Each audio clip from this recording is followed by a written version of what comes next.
The old pickup truck coughed and wheezed as it climbed the winding mountain road. Dust clouds followed behind like a brown shadow. Jake wiped sweat from his forehead and checked his watch. 3 in the afternoon. He was supposed to be gone until tomorrow. But the hiking group had finished their wilderness trip a day early. Everyone was tired and ready to go home. Jake had been running mountain expeditions for 8 years now. He knew these hills like the back of his weathered hands. Every trail, every creek, every dangerous spot where city folks might slip and hurt themselves. It was good work for someone who liked being alone most of the time, but for the last 6 months his cabin hadn't been empty when he returned from trips. Lisa had been staying there working on some big story for her magazine. She was a writer from the city, sent to write about people who lived off the grid. At first, Jake thought she'd last maybe a week. City people usually did. They'd come up, hear talking about finding themselves and living simply, then run back to their coffee shops and Wi-Fi when the reality hit them. Lisa was different, though. She chopped wood without complaining. She learned to cook on the wood stove. She even helped him fix the roof when some shingles blew off during a storm, and she never once asked when they were going to get internet installed. The cabin came into view through the pine trees. It was small and simple, just 2 rooms and a loft where Jake slept. He'd built it himself after his divorce 7 years ago. After everything fell apart with his ex-wife, he'd wanted somewhere that was completely his own, somewhere no one could take away from him. Jake parked the truck and grabbed his backpack. The place looked quiet. Maybe Lisa was in town getting supplies. She'd been talking about needing to stock up on canned goods before winter really hit. October in the mountains meant snow could come any day now. He pushed open the wooden door and stepped inside. The cabin felt warm and smelled like the pine soap Lisa used for washing dishes. Her laptop was closed on the small table by the window. A half-finished cup of coffee sat next to it, still warm. Jake dropped his backpack by the door and looked around. Where was she? Her hiking boots weren't by the door where she usually left them. Maybe she'd gone for a walk. She did that sometimes, when she was thinking about her writing. He walked to the kitchen area to get some water. That's when he saw it. On the wooden kitchen table next to Lisa's coffee cup was a small book with a brown leather cover. It was open, pages spread flat. Jake recognized it immediately. It was Lisa's diary. She wrote in it every night before bed, sitting by the fire. She told him it helped her process her thoughts and experiences for her magazine article. Jake stopped and stared at the open book. He'd never been the type to snoop through someone's things. Privacy was important to him. After his divorce, when his ex-wife had gone through his phone and emails looking for problems that weren't there, he'd learned how much it hurt when someone didn't trust you. He reached out to close the diary, planning to put it somewhere safe until Lisa got back. But as his hand touched the page, his own name jumped out at him like it was written in bold letters. "Jake doesn't know how I really feel about him," the page read in Lisa's neat handwriting. "I don't think he understands that this isn't just about research anymore." Jake's hand stopped. He knew he should close the book and walk away. This was private, personal, none of his business. But seeing his name there, in her private thoughts, made his heart beat faster. What didn't he understand? Before he could stop himself, his eyes moved to the next line. "I've been here 6 months now, and every day I fall a little more in love with this life. With him, I never thought I could be happy living so simply. But there's something about waking up next to Jake, hearing him make coffee in the morning, watching him work with his hands to fix things around the cabin. It feels like home in a way nowhere ever has before." Jake's mouth went dry. Love. She'd never said anything about love. They'd been, well, he wasn't sure what they'd been. Friends who shared a bed sometimes? 2 adults keeping each other company. He'd been careful not to use words like relationship or girlfriend. Those words made him nervous. He told himself to close the book. This was wrong. But his eyes kept reading. "I know Jake thinks I'll go back to the city when my article is done. He's probably right to think that. It's what makes sense. But lying here at night, listening to him breathe beside me, I imagine what it would be like to stay. really stay. Not just for a few more months, but forever. Jake felt like the air had gotten thinner, like he was standing on a mountaintop instead of in his own kitchen. Forever? Lisa had a whole life back in the city. A career, friends, an apartment. She'd never talked about staying forever. His hands were shaking slightly as he turned the page. He knew he should stop, but it was like watching a car accident. He couldn't look away. The next entry was dated just 3 days ago. I can't stop thinking about the future. Our future. I know it's crazy. Jake has never said anything about love or commitment or any of that. But sometimes I catch him looking at me like maybe he's thinking the same things I am. Like maybe he could love me too. Jake's heart was pounding now. He thought about 3 days ago. Had he been looking at her differently?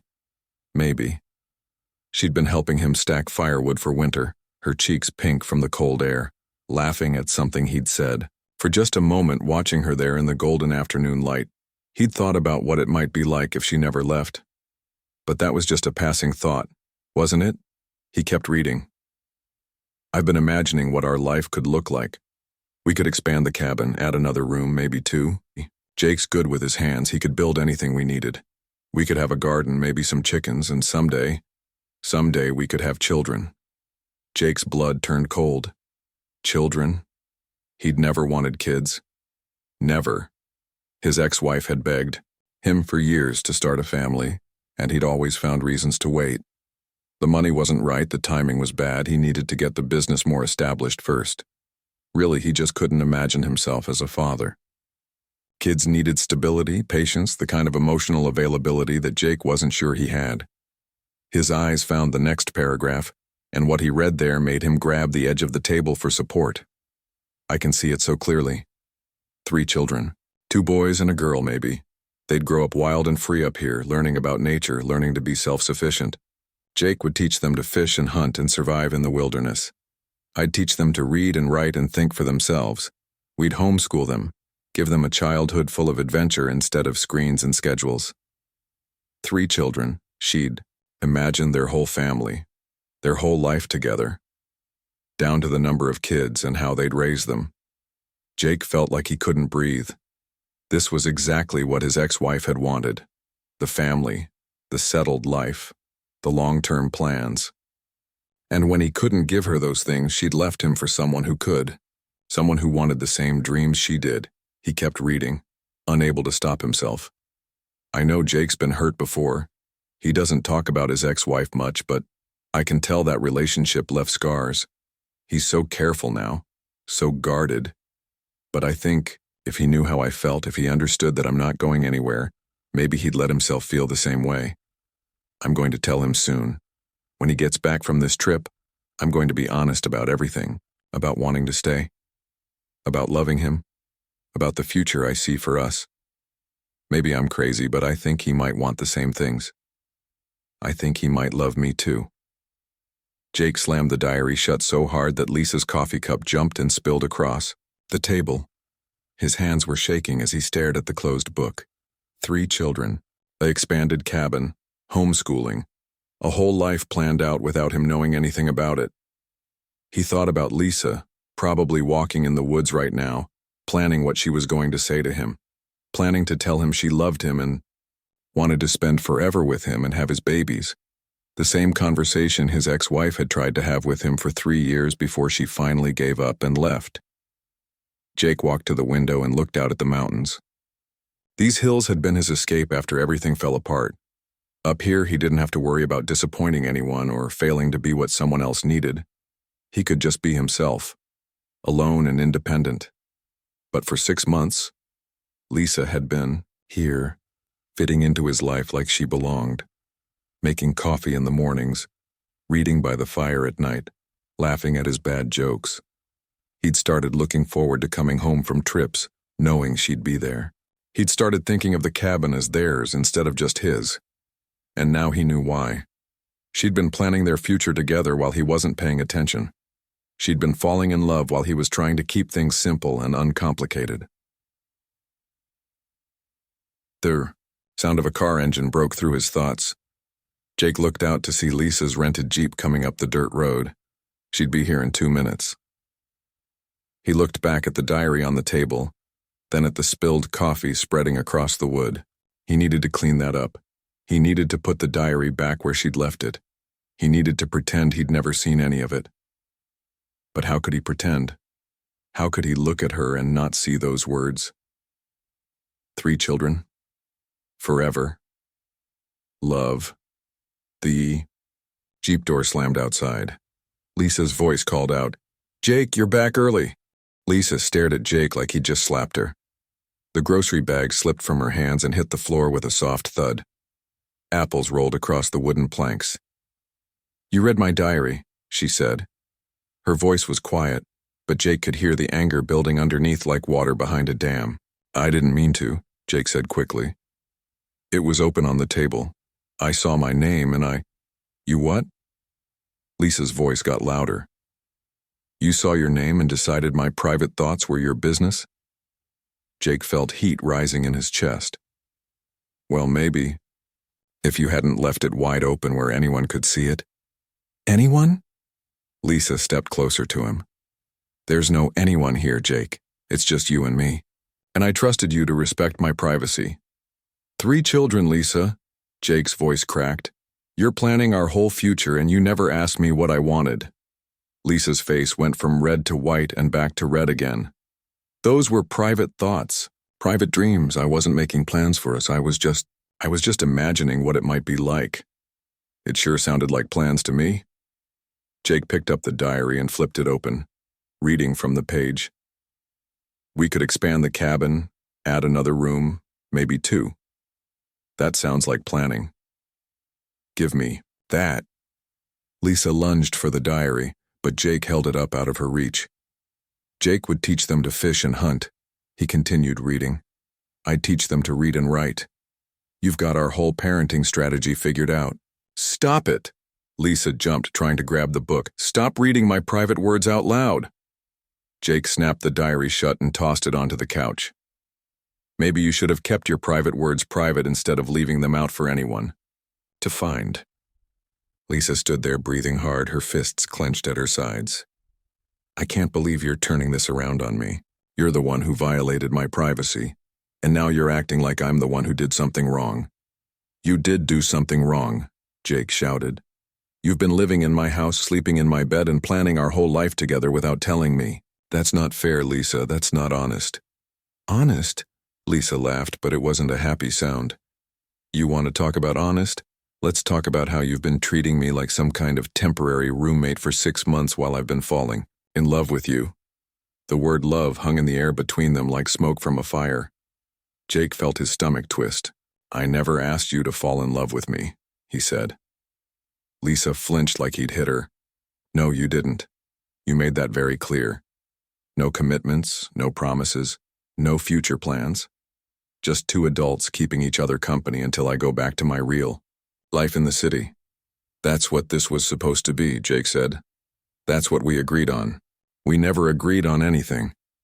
Lisa's voice cracked. "You just assumed that's what I wanted because it's what you wanted. You never bothered to ask what I was thinking or feeling."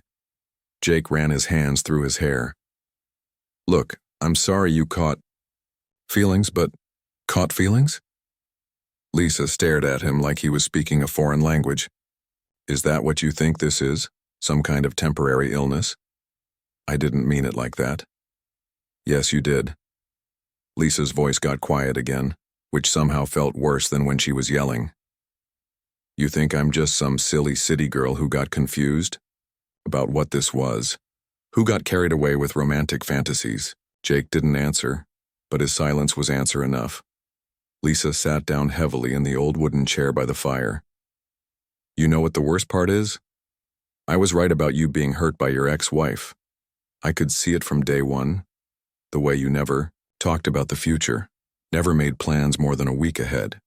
The way you'd change the subject whenever I mentioned anything that sounded too permanent." "My ex-wife has nothing to do with this," Jake said. "She has everything to do with this." Lisa stood up again. "She wanted a family and you couldn't give her that, so she left. And now you think every woman is going to do the same thing. Cue. Felt like she'd punched him in the stomach. You don't know anything about my marriage. I know enough, Lisa said. I know she wanted children and you didn't. I know she left you for someone who wanted the same things she did. I know you came up here to hide from anything that looked like commitment. I didn't come here to hide. I came here to build a life that actually made me happy. And you are happy, Lisa said sadly. I can see that. You love this place, this life. You're good at being alone.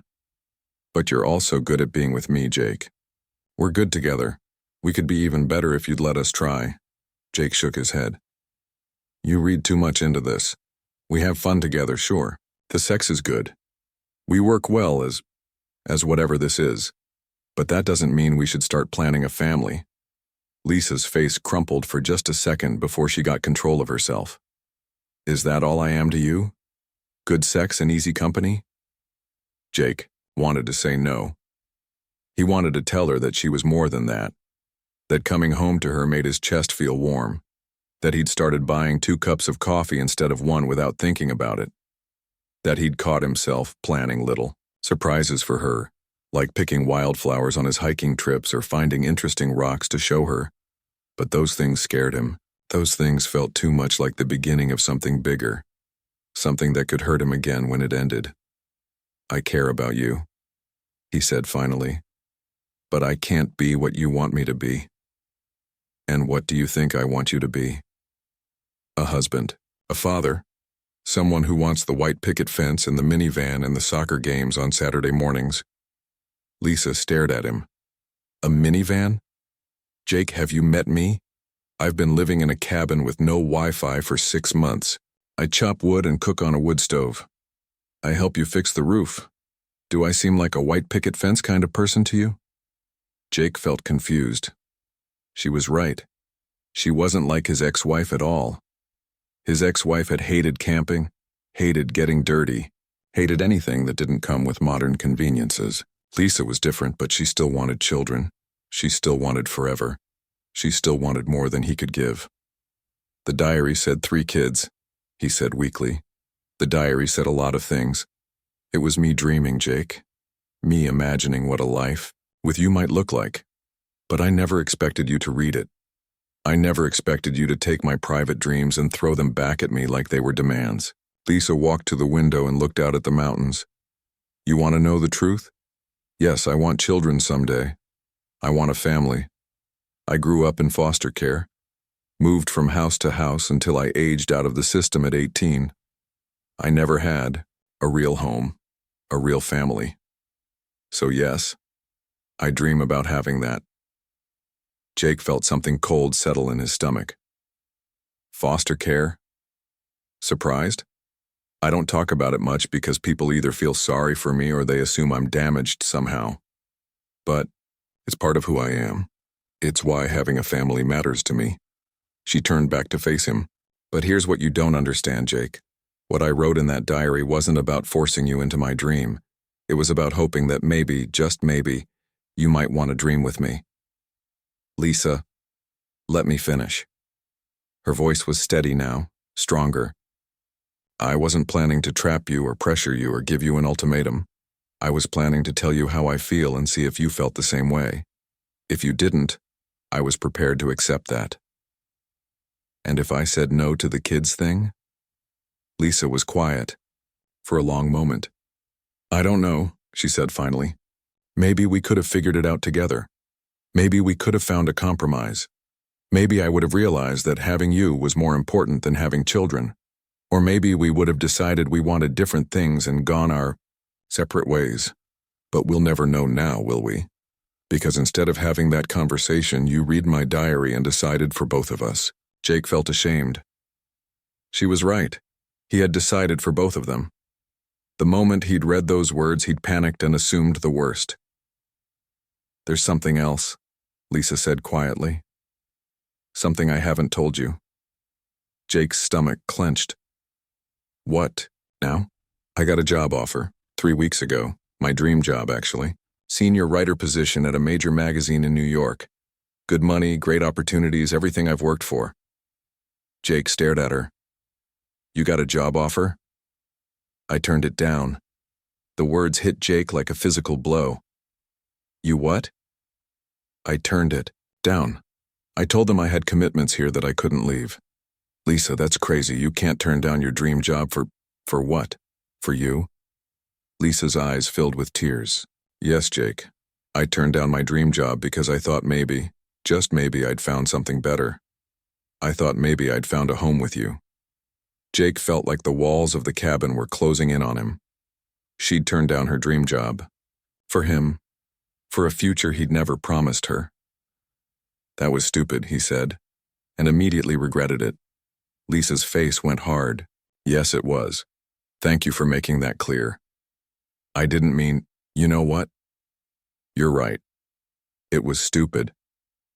It was stupid to think that 6 months of living together meant something to you.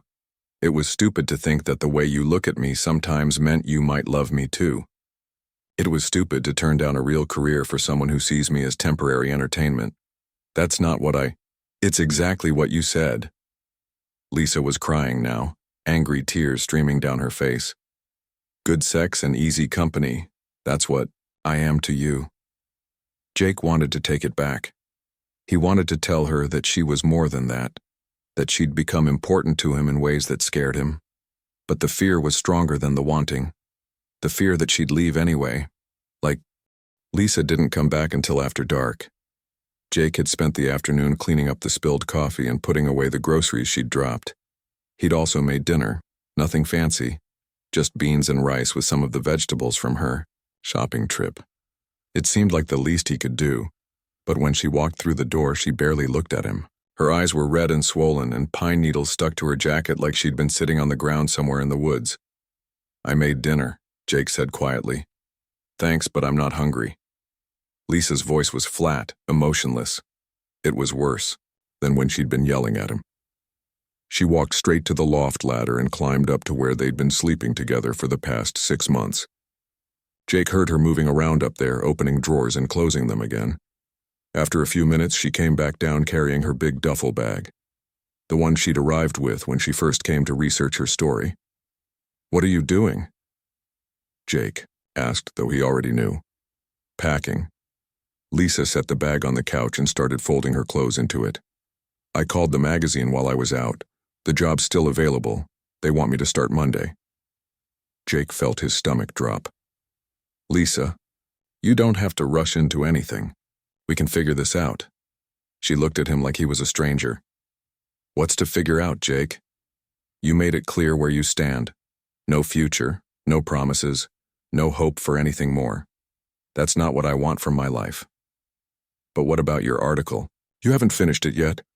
Lisa laughed, but it sounded hollow. I've got enough material. 6 months of living off-grid, falling for the local mountain man, getting my heart broken. It'll make a great human interest piece. Don't do that, Jake said. Don't turn this into something cheap. Lisa stopped folding and looked at him. What would you prefer I call it? A life-changing romance? A beautiful love story?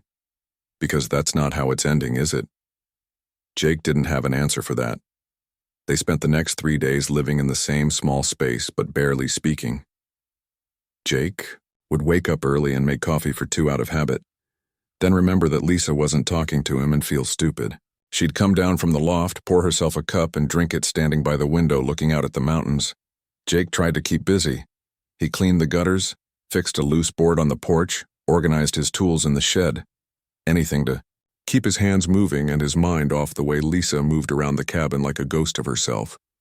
She worked on her article during the day, typing on her laptop at the kitchen table.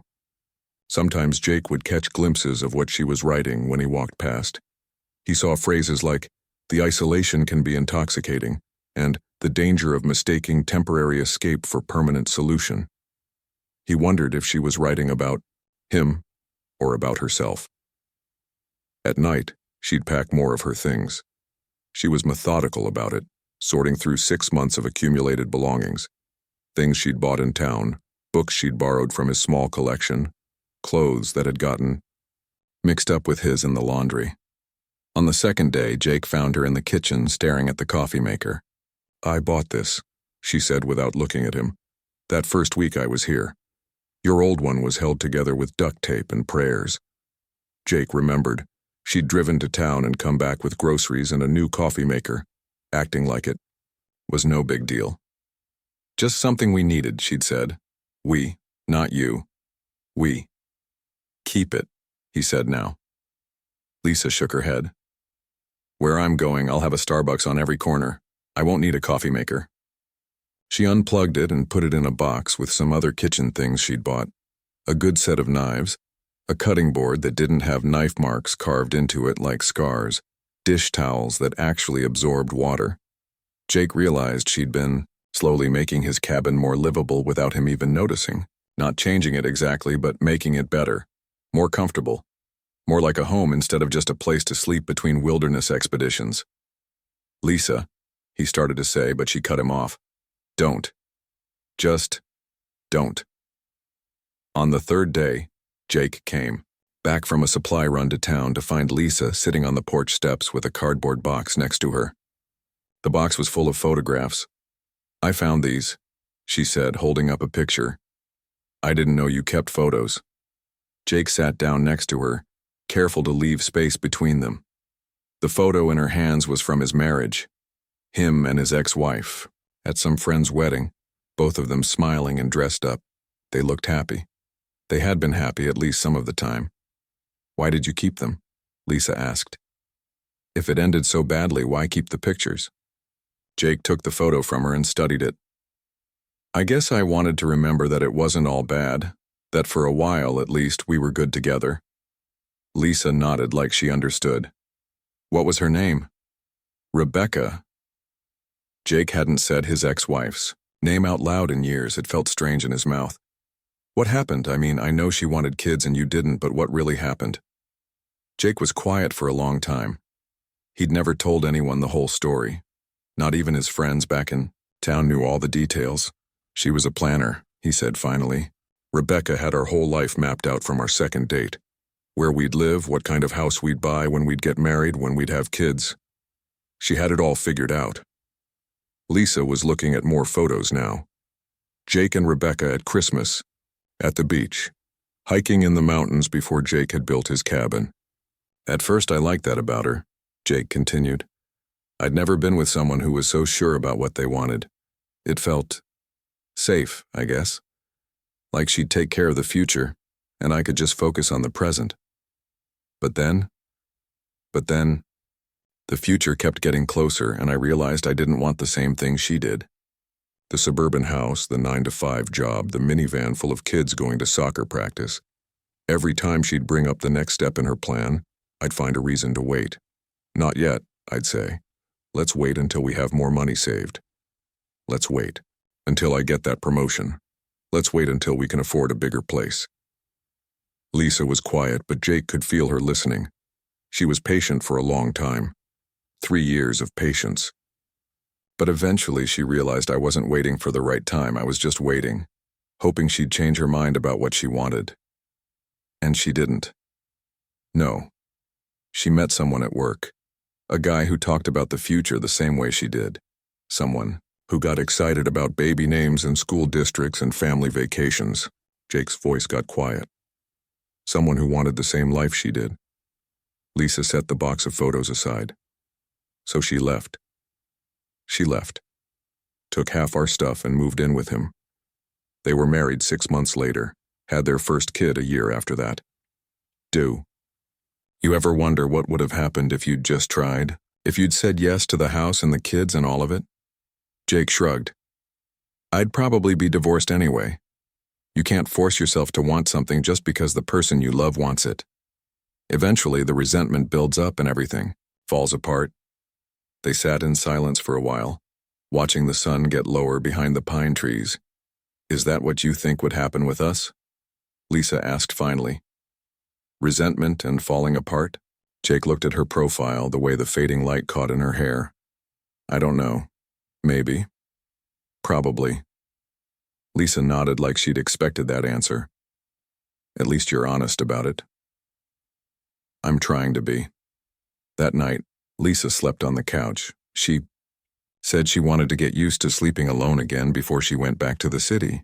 Jake lay in the loft listening to her move around down below, punching the cushions to get comfortable, sighing in her sleep.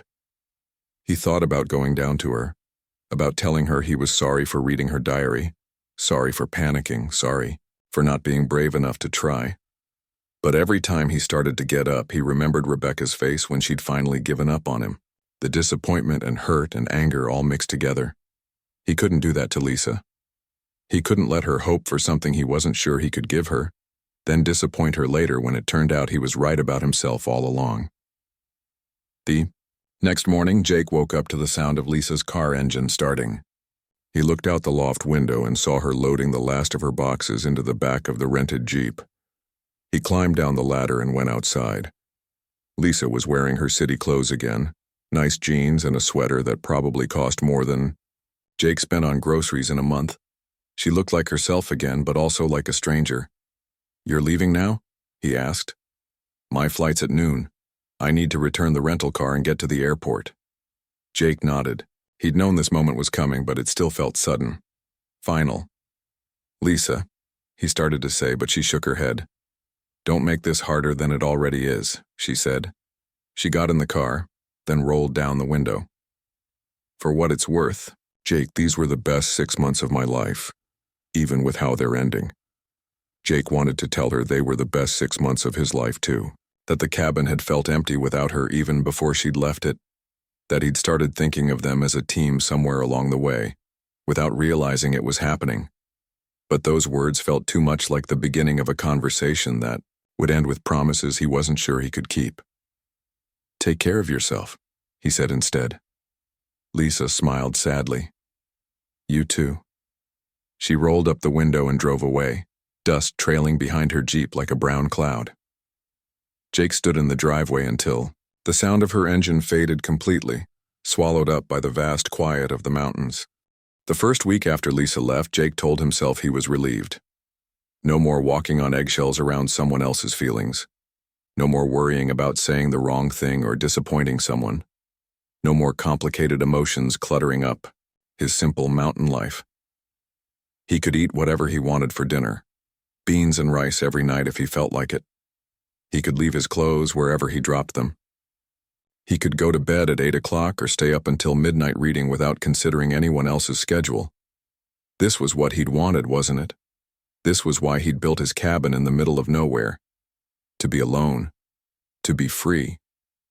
But by the second week, the silence was starting to get to him. Jake had lived alone for 7 years before Lisa showed up. He was used to quiet. He liked quiet. The sounds of the mountains, wind in the pine trees, birds calling to each other, the distant howl of coyotes at night.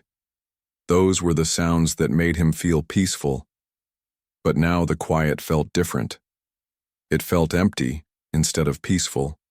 He found himself talking out loud just to hear a human voice, even if it was only his own. "Need to check the roof before the snow comes," he'd say to no one. "Looks like that loose shingle on the north side is getting worse." He'd always talk to himself a little bit when he was working, but now he was having full conversations with the air, telling himself about his plans for the day, commenting on the weather, even arguing with himself about what to make for dinner. The worst part was that he kept expecting Lisa to answer him. He'd make coffee in the morning with his old, barely functional coffee maker and automatically pour 2 cups. Then he'd stand there looking at the extra cup like he couldn't figure out what it was for. This happened every single morning for 2 weeks until he finally forced himself to only make enough coffee for one person. But the habit was so ingrained that he'd catch himself reaching for a second cup anyway, his body remembering what his mind was trying to forget. Jake had never realized how many little routines they'd developed together. How Lisa would read him interesting parts of articles while he cooked dinner. How she'd steal the sports section of the newspaper when he drove to town to get supplies, even though she claimed she didn't care about sports. How she'd hum while she washed dishes, usually songs he'd never heard before, but that got stuck in his head anyway. Now dinner time was just him and the radio, eating beans from a can while listening to weather reports and cattle prices. The dishes, piled up in the sink because washing them felt like too much effort when it was just one plate, one cup, one fork. Jake tried to stay busy during the day. He took on extra hiking expeditions, even the short day trips he usually turned down because they weren't challenging enough. Anything to get out of the cabin and away from the reminders of Lisa. But the reminders were everywhere. The bookshelf where she'd organized his collection by author instead of leaving them in random piles. The spot by the fire where she'd sit, cross-legged on the floor every evening, working on her laptop or reading. The kitchen windowsill where she'd started a small herb garden in mason jars. The herbs were still growing. Basil and rosemary and something else he couldn't identify. Lisa had asked him to water them while she was out, and he'd agreed without thinking about it. Now he kept watering them out of habit. Even though she wasn't coming back to use them, he should probably let them die, or throw them away. But every morning he found himself adding a little water to each jar, like he was keeping something alive that Lisa had started. After 3 weeks, Jake's friend Tom came by to check on him. Tom ran the general store in the nearest town, about 20 miles down the mountain. He and Jake had been friends since Jake first moved up here, and Tom was one of the few people who knew about Lisa. "You look like hell," Tom said when Jake answered the door. "Nice to see you too," Jake replied, but he didn't deny it. He hadn't been sleeping well, and he'd been living on coffee and whatever canned food was easiest to prepare. Tom followed him into the cabin and looked around. "Where's the city girl?" "Gone back to the city." "Ah." Tom sat down in the chair by the fire. "Want to talk about it?" "Nothing to talk about. Her research project was done, so she left." Tom gave him a look that said he wasn't buying that explanation. "Jake, I've known you for 7 years. I've never seen you this messed up over someone leaving." "I'm not messed up. You're wearing the same shirt you had on 3 days ago when you came to town for supplies. Your beard looks like a bird's nest, and I'm pretty sure you haven't eaten a vegetable in weeks." Jake looked down at himself. Tom wasn't wrong. He'd stopped caring about things like clean clothes and regular meals. What was the point when there was no one there to see him? "She wanted more than I could give her," Jake said finally. "What kind of more?" Jake told him about the diary, about Lisa's dreams of marriage and children and a future together. As he talked, Tom's expression got more and more incredulous. "Let me get this straight," Tom said when Jake finished. "This woman lived with you for 6 months, helped you with everything around here, turned down her dream job to stay with you, and when you found out she loved you, you panicked and pushed her away." "It's not that simple." "Sounds pretty simple. To me." "Sounds like you got scared." Jake stood up and walked to the window. Outside, the first snow of the season was starting to fall. Big, fat flakes that would probably stick this time. Winter was coming, and he'd be spending it alone. "You didn't know Rebecca," Jake said. "You didn't see what happened when I couldn't give her what she wanted." "This Lisa isn't Rebecca." "No, but I'm still me. I'm still the guy who doesn't want kids, who doesn't want the responsibility of making someone else happy." Tom was quiet for a minute, then he said, "Jake, can I ask you something?" "Sure." "Were you happy? These last 6 months with Lisa, were you happy?" Jake turned away from the window. The question hit him harder than he'd expected. "What do you mean?" "I mean exactly what I said. When you were with her, doing normal, everyday things, were you happy?" Jake thought about it. Morning coffee together while they planned their day. Lisa reading to him while he cooked. Working together to fix things around the cabin. The way she'd laugh at his terrible jokes. The way she'd curl up next to him at night, her head on his shoulder. "Yeah," he said quietly. "I was happy. Happier than you are now." Jake almost laughed, but it came out more like a groan. "A lot happier than I am now." "Then what are you doing, man? What are you really doing?" After Tom left, Jake sat alone in the cabin as the snow continued to fall outside. He kept thinking about Tom's question. Were you happy? He had been happy. For the first time in years, he'd been genuinely, consistently happy. Not just content, not just peaceful, but actually happy.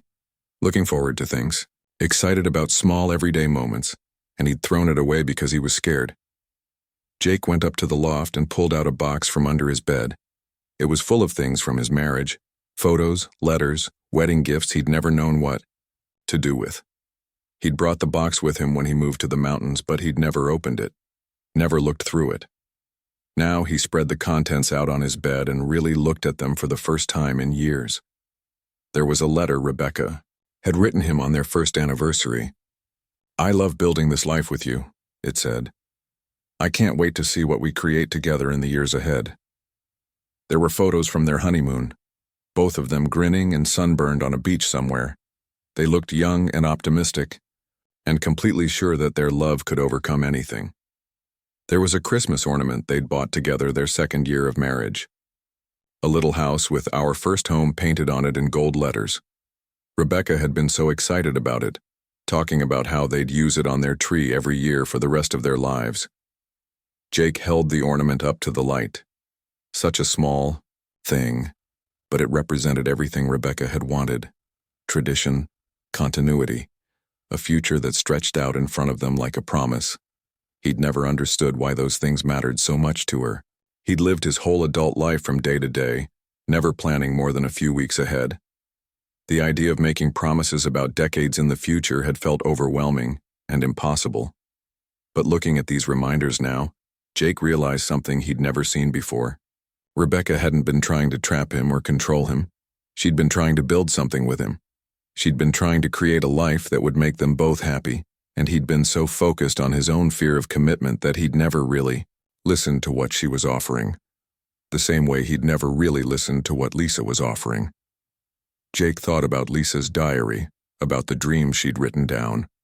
Not demands or ultimatums, but hopes, possibilities, a vision of what their life could be like if they chose to build it together. 3 children.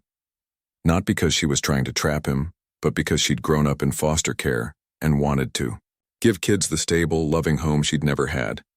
An expanded cabin. Not because she was trying to change his life, but because she wanted to make their life together bigger and better. For the first time, Jake let himself really imagine it, coming home from hiking expeditions to find Lisa in the garden with their kids, teaching them about plants and animals, expanding the cabin to make room for a growing family, teaching his children to fish and hunt and respect the mountains the way he did. 3 months of silence stretched between Jake and the outside world. Winter had settled over the mountains like a heavy blanket, bringing with it the kind of quiet that made even small sounds seem huge. The crunch of his boots in the snow when he walked to the shed, the crack of wood splitting when he chopped kindling, the lonely whistle of wind through the pine trees at night. Jake had gotten used to the solitude again, or at least he told himself he had. He'd established new routines that didn't include Lisa. Coffee for 1 in the morning, reading by the fire at night with only his own thoughts for company. Meals that came from cans and required no conversation. But the herb garden was still growing, on the kitchen windowsill. The plants had gotten bigger over the winter months, spreading their roots in the mason jars Lisa had left behind. Jake watered them every morning, though he couldn't really say why. Maybe it was habit. Maybe it was hope. Maybe it was the closest thing to taking care of something that he could handle. The snow was starting to melt when he heard the car coming up the mountain road. Jake was outside splitting wood, enjoying the first warm day they'd had in weeks. The sound of an engine was so unusual that he stopped mid-swing and listened, probably Tom coming to check on him again. His friend had been making regular visits all winter, bringing supplies and conversation and worried looks. Tom never said it out loud, but Jake could tell he was concerned about him living alone up here for months without much human contact. But as the car got closer, Jake realized the engine sounded different. Not Tom's old pickup truck, something smaller, newer. A silver rental car appeared through the trees and pulled into his driveway. Jake's heart stopped for a moment before starting again twice as fast. Lisa. She got out of the car slowly, like she wasn't sure she should be there. She was wearing jeans and a sweater, city clothes, but not the fancy kind she'd worn when she first arrived 6 months ago. Her hair was shorter, cut just below her chin in a style that made her look older somehow, more professional. They stared at each other across the yard for a long moment. Jake was suddenly aware that he was holding an axe and probably looked like some kind of wild mountain man. His beard was longer than it had been when she left, and he was wearing an old flannel shirt with holes in the elbows. "Hi," Lisa said finally. "Hi." Jake's voice came out rough. He set the axe down and wiped his hands on his jeans. "I wasn't expecting you." "I know. I'm sorry for just showing up like this. I should have called." "It's okay. I mean, you're welcome. Here. You're always welcome here." Lisa smiled a little at that, but it was a careful smile. Guarded. "I'm actually here for work. My editor wants a follow-up article. Checking back on the off-grid life after a few months in the city. Seeing how the experience changed me." "Right. Of course." Jake felt stupid for hoping it might be something else. "How long are you staying?" "Just a few days. I got a room at that bed and breakfast in town." Jake tried not to let his disappointment show. She wasn't staying at the cabin. She wasn't coming home. This was just a work trip. "How's the city?" he asked. "How's the new job?" Lisa was quiet for a moment, looking around at the cabin and the mountains like she was remembering something. "It's good. Busy. I've been covering some interesting stories. Political corruption, environmental issues, human interest pieces, everything I thought I wanted to write about." "That's great. I'm glad it worked out." "Yeah." Lisa kicked at a patch of melting snow with her boot. "Can I ask you something, Jake?" "Sure. Are you happy?" The question hit him like a physical blow. It was the same thing Tom had asked him months ago, and Jake still didn't have a good answer. "I'm fine," he said. Lisa looked at him with those sharp reporter eyes that had always seen too much. "That's not what I asked." Jake ran his hand through his hair. "Why are you really here, Lisa?" "I told you. Follow-up article." "Bullshit." The word came out harsher than he'd intended. "You could have written that article from memory. You don't need to come back here for a few days to remember what it was like." Lisa's careful composure cracked a little. "Fine. You want the truth? I've been miserable. 3 months in New York living my dream life, and I've been absolutely miserable every single day." Jake felt something tight in his chest start to loosen. "Lisa." "No, let me finish. I came back because I needed to see if what we had was real, or if it was just me getting caught up in the romance of this place. I needed to know if I was in love with you, or just in love with the idea of escaping my old life. And?" Lisa looked around at the mountains, at the cabin, at Jake standing there in his torn shirt with his axe and his wild beard. "I've been thinking about this place every day for 3 months. But not the place, really. I've been thinking about you. About us. About the life we were building together before everything fell apart." Jake took a step closer to her. "What are you saying?" "I'm saying I made a mistake leaving like that. I should have fought for us instead of running away when things got hard. You didn't run away, I pushed you away. We both made mistakes." Lisa's voice was steady now, stronger. "But I'm here now, and I want to know if there's still a chance for us." Jake felt like he was standing on the edge of a cliff. One step forward, and everything would change. One step back, and he'd be safe. But he'd also be alone. "Lisa," I read. "Your article," he said quietly. "What?" "The follow-up piece you wrote, about living off-grid. I saw it online a couple weeks ago." Lisa's face went pale. "Oh. You wrote about someone who spends his whole life running from love, thinking he's protecting himself. But in the end, he's just running from the best parts of being human." "Jake, I didn't mean—" "You were right." Jake interrupted her. "I've been running. From you, from commitment, from the possibility of building something real with someone. I've been so afraid of disappointing you the way I disappointed Rebecca that I never gave us a real chance." Lisa was staring at him like she couldn't believe what she was hearing. "I've had 3 months to think about this," Jake continued. 3 months of living alone up here, missing you every single day, missing the way you hummed while you did dishes, missing the way you'd steal the sports section of the newspaper even though you don't care about sports, missing the way you'd fall asleep reading in that chair by the fire. Jake, I kept your herb garden alive, he said, which wasn't what he'd meant to say but felt important somehow. All winter, I watered those plants every morning because they were something you'd started, something you'd cared about, and I realized that's what love is, isn't it? Taking care of the things that matter to the person you love, even when they're not there to see you do it. Lisa's eyes filled with tears. You kept my plants alive. I kept them alive because I was hoping you'd come back someday to use them. They stood there looking at each other, and Jake felt like everything was balanced on a knife's edge. This was the moment where he could be brave or he could be scared, where he could step forward or step back. Lisa, he said, I love you. Few words hung in the cold mountain air between them. I love you, he said again, stronger this time.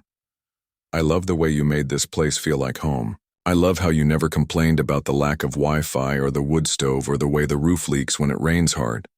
I love that you turned down your dream job because you thought we might have a future together. Lisa was crying now, but she was also smiling. I'm not saying I'm ready for 3 kids tomorrow, Jake continued. I'm not saying I'll never be scared or that I won't mess this up sometimes, but I'm saying I want to try. I want to figure it out with you. Lisa wiped her eyes with the back of her hand. What are you asking me, Jake? I'm asking you to give us another chance. I'm asking you to help me be brave enough to build something real with you. Lisa didn't answer right away. She looked at the cabin, at the mountains, at Jake standing there with his heart in his hands. I can't just quit my job and come back here like nothing happened, she said finally. I have responsibilities now. Commitments. Jake's heart sank. I know. I understand. But, Lisa continued, I could talk to my editor about working remotely sometimes, maybe spend part of my time here and part of it in the city. There are stories to write everywhere, right? Hope flared in Jake's chest. You'd want to do that? I'd want to try. If you're serious about this. If you really think we can make it work. Jake closed the distance between them and took her hands in his. They were soft and warm, exactly like he remembered. I'm serious, he said. About you, about us, about figuring out what our future looks like together. And Lisa? Yeah? Maybe we could start with a dog. Lisa laughed, the first real laugh he'd heard from her since she'd arrived. A dog? Practice, Jake said, grinning. For when we're ready for those 3 kids you wrote about. Lisa's smile was brighter than the spring sunshine on the melting snow. You read my diary again, didn't you? I kept it, Jake admitted.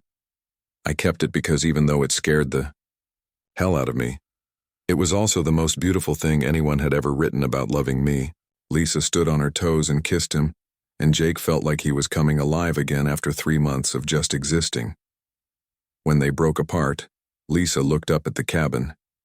So what now?